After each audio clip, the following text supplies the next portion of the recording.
यहाँ तक आपको समझ आ गई हो। अब देखिए हम नेक्स्ट क्वेश्चन को डिस्कस अगेन। देखिए यहाँ क्या, from the following data find mean. अब ये डेटा देखिए, ये क्वेश्चन क्या कहता है, ये भी ग्रुप डेटा है, लेकिन ये कौन सा है, ये कंटिन्यूअस ग्रुप डेटा। ऊपर वाला जो क्वेश्चन था उसमें हमने क्या किया, डेटा ग्रुप था, लेकिन हमारे पास कौन सा था, डिस्क्रीट था। लेकिन नीचे आ जाइए तो यहाँ पे हमारे पास अगेन ये भी ग्रुप डेटा है, और इसके लिए भी हमें मीन। देखिए जब मैंने ये मुझे पता चल गया कि मेरा ग्रुप डेटा है, तो मैंने पहला फॉर्मूला लिख लिया, sum of F X divided by sum of F. इसका मतलब ये मैंने यहाँ फॉर्मूला इसलिए लिखा क्योंकि ये जो डेटा था ये मेरा ग्रुप डेटा है, तो इसलिए मैंने ये लिखा। यहाँ तक की बात। अगर आप यहाँ पे सम ऑफ एक्स बाय एन लिख लेते तो मैंने कहा ना कि यहाँ से आके आपका क्वेश्चन देखा ही नहीं जाएगा, कि जब जिस स्टूडेंट को यही नहीं पता कि ग्रुप डेटा के लिए क्या फॉर्मूला यूज होता है और अनग्रुप के लिए क्या होता है, तो उसको आगे देखने की जरूरत ही नहीं। अब देखिए हमने शुरू में यहाँ एक बात की, जब फॉर्मूला कर यहाँ हमने क्या कहा कि x क्या है, मिड पॉइंट। तो जब हम यहाँ पे आ जाते हैं तो हम देखते हैं कि यहाँ तो मिड पॉइंट नहीं है, यहाँ तो कंटिन्यूअस फ्रीक्वेंसी डिस्ट्रीब्यूशन है। देखिए डिस्क्रीट केस में हमने क्या किया, हम ये बात कर लेते हैं कि जो वेरिएबल वैल्यू है उसी को हम x से रिप्रेजेंट करते हैं, वो ऑलरेडी एक इंडिविजुअल वैल्यू है। इसलिए जब कंटिन्यूअस ग्रुप डेटा होगा तो हम पहला स्टेप क्या करेंगे, उसके लिए मिड पॉइंट को फॉर्म अप करेंगे। सो देखिए पहले चले मैं आपको थोड़ा सा इसका, ये तो क्या है, फाइनल टेबल बन रहा है, ठीक है। बाकी प्रोसीजर बिल्कुल सेम है, सिर्फ इस क्वेश्चन के लिए एक ही इजाफी स्टेप है, और वो हमारे पास कैसे कैलकुलेट होता है, मैं इस पे ले जाता हूँ। देखिए यहाँ पे नीचे ये देखिए, ये हमारे पास क्वेश्चन था। हम देखते हैं कि नीचे पहला हमने कॉलम जो बनाना है, ये देखिए, ठीक है, सॉरी यहाँ में हेडिंग नहीं दी। यहाँ पे आपने जो करना है वो क्या होगा, x होगा। क्यों?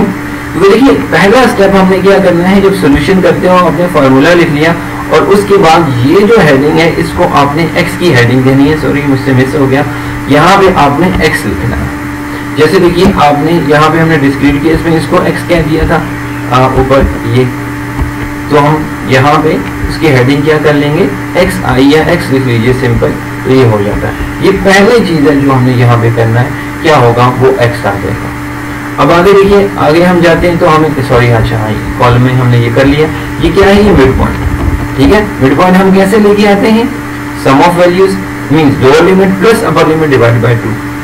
देखिए ये हमारे पास आ रही है, ठीक हो गई बात। ये वैल्यूज है, ये मेरे ख्याल है इसमें ग्रुप में जो डिफरेंस है वो शायद 8 का डिफरेंस है, तो हम उसको प्लस करते जा रहे हैं, या हर वैल्यू को, हर ग्रुप की वैल्यू को अब डिवाइड कर लीजिए।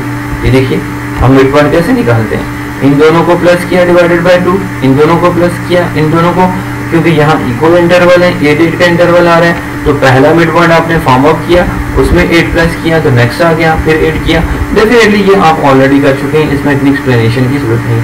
अब देखिए नेक्स्ट स्टेप हमारे पास क्या होगा कि यहाँ पे अगला जो कॉलम होगा वो हमने क्या करना है, फ्रीक्वेंसी का होगा, क्योंकि फ्रीक्वेंसी हमें ऑलरेडी जो है वो क्या है, गिवन है, ठीक हो गई बात।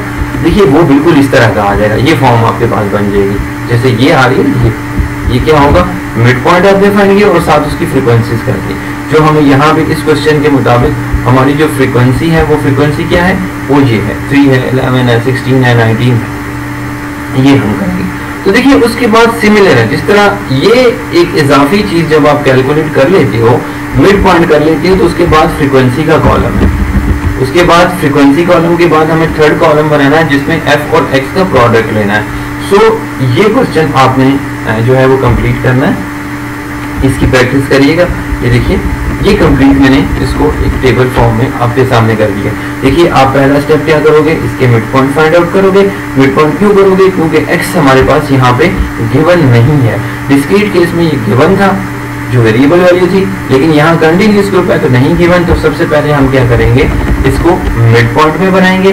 फिर देखिए हमारे पास सेकंड कॉलम जो है वो फ्रीक्वेंसी कॉलम है, और थर्ड कॉलम हमारे पास क्या है, वो इन दोनों का प्रोडक्ट है। हम क्या करें, देखिए अब मैंने यहाँ पे आपको डायरेक्ट लिख दिया, वो मैं डिस्क्रीट केस में, देखिए मिड पॉइंट के बाद के जो स्टेप्स हैं वो बिल्कुल दोनों केसेस में बिल्कुल सिमिलर है। हम देखिए इन दोनों के प्रोडक्ट से ये आ गया, जब प्रोडक्ट कंप्लीट हुआ तो हमने इसको क्या कर दिया, सम कर दिया। अब देखिए हम फॉर्मूले में इसको सब्स्टिट्यूट करते हैं। तो हमारे पास यहाँ पे क्या है 67.7 जो है वो हमारे पास जो है वो रिजल्ट आ गया।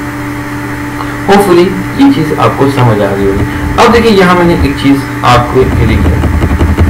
देखिए मोस्टली ये मैंने इसलिए किया कि मोस्टली जो स्टूडेंट जो गलती करते हैं वो गलती क्या करते हैं। देखिए ये फॉर्मूला ये मैं ब्रैकेट में इसलिए इंक्लूड किया कि पहले हमने प्रोडक्ट लेना है, एफ और एक्स के तमाम वैल्यूज का प्रोडक्ट लेना है, फिर सम करना है, जो कि हम यहाँ कर चुके हैं। ठीक हो गई। पहले हमने देखिए हर ऑब्जर्वेशन का प्रोडक्ट है और फिर सम करना है। लेकिन जो गलती मोस्टली स्टूडेंट करते हैं वो क्या करते हैं, वो ऐसा करते हैं, देखिए ये इस तरह होना है, इस तरह नहीं होना। मोस्टली स्टूडेंट क्या करते हैं, sum of F multiply by X, जो कि गलत है। देखिए मैं हमेशा ये चीज कहता होता हूँ, मैं इस चीज को एक्सप्लेन भी करता हूँ कि ये मैं वो गलती समझा रहा हूँ जो स्टूडेंट करते हैं, इसलिए आपने नहीं करना।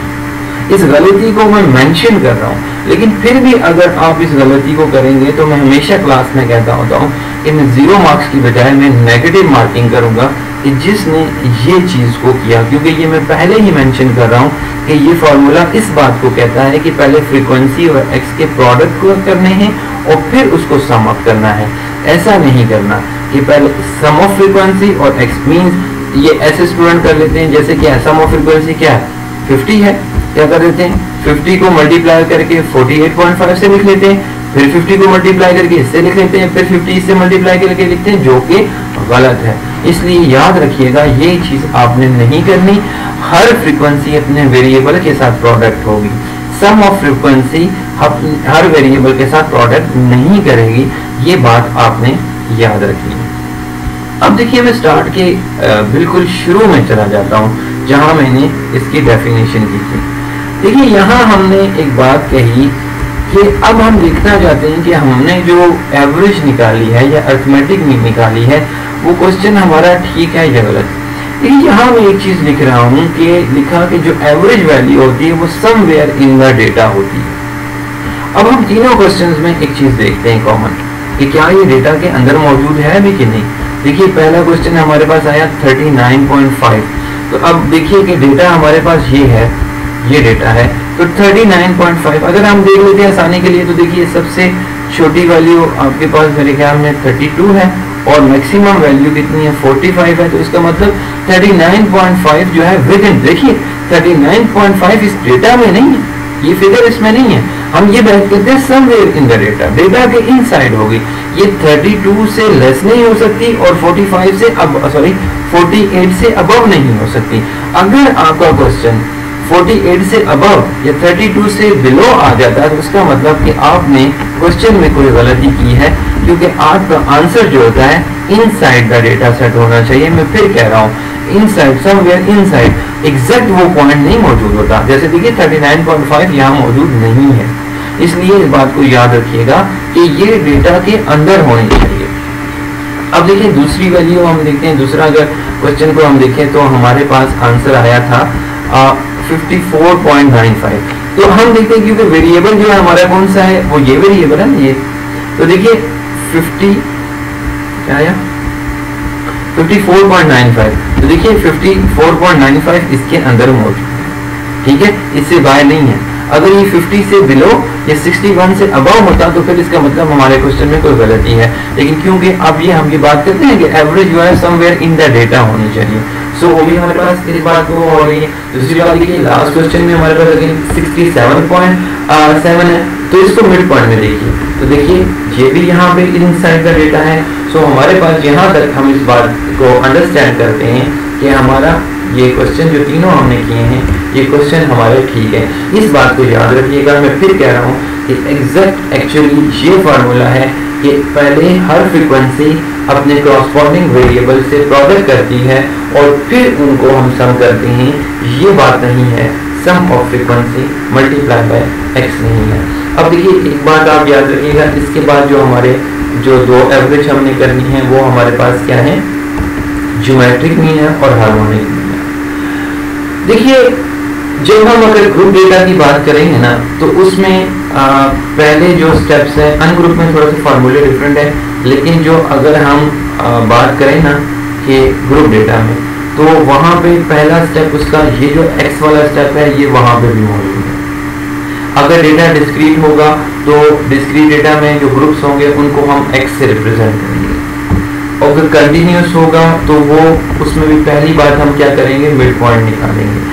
ये तीनों स्टेप्स जो हैं, ये जो है मिड पॉइंट वाला जो केस है, ये अरिथमेटिक मीन, ज्योमेट्रिक मीन और हार्मोनिक मीन में एक जैसा है। तो इसलिए जब आपको अरिथमेटिक मीन जो समझ आएगी तो ज्योमेट्रिक मीन और हार्मोनिक मीन आपके लिए ज़्यादा आसान हो जाएगी।